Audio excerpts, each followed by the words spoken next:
ലോകകപ്പ് യോഗ്യതാ മത്സരങ്ങൾക്കുള്ള മുന്നൊരുക്കം ഊർജിതമാക്കി ഒമാൻ. ഈ മാസം 20-ന് ദക്ഷിണ കൊറിയക്കെതിരെയും 25-ന് കുവൈത്തിനെതിരെയുമാണ് ഒമാന്റെ മത്സരങ്ങൾ.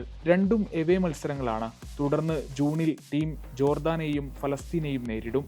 മത്സരങ്ങളുടെ മുന്നൊരുക്കങ്ങൾക്കായി ഒമാന്റെ ആഭ്യന്തര പരിശീലന ക്യാമ്പിനുള്ള സ്ക്വാഡിനെയും പ്രഖ്യാപിച്ചു. 24-അംഗ സ്ക്വാഡിൽ പരിചയസമ്പന്നരെയും പുതുമുഖങ്ങളെയും കോച്ച് റഷീദ് ജാബിർ ഉൾപ്പെടുത്തിയിട്ടുണ്ട്. മികച്ച പ്രകടനം നടത്തുന്നവർക്ക് അന്തിമ പട്ടികയിൽ ഉൾപ്പെടാൻ സാധിക്കും. പുതുരക്തങ്ങൾക്ക് പ്രാധാന്യം നൽകിയുള്ളതാണ് ടീം. സമീപകാലങ്ങളിൽ താരങ്ങൾ നടത്തിയ മികച്ച പ്രകടനമാണ് ദേശീയ ടീമിലേക്ക് യുവതാരങ്ങൾക്ക് വഴി തുറന്നത്.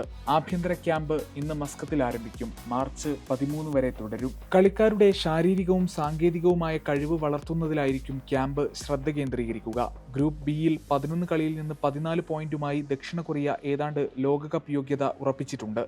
ഇത്രയും കളിയിൽ നിന്ന് 11 പോയിന്റുമായി ഇറാഖാണ് രണ്ടാം സ്ഥാനത്ത്. 5 കളിയിൽ നിന്ന് 8 പോയിന്റുമായി ജോർദാനാണ് തൊട്ടടുത്ത്.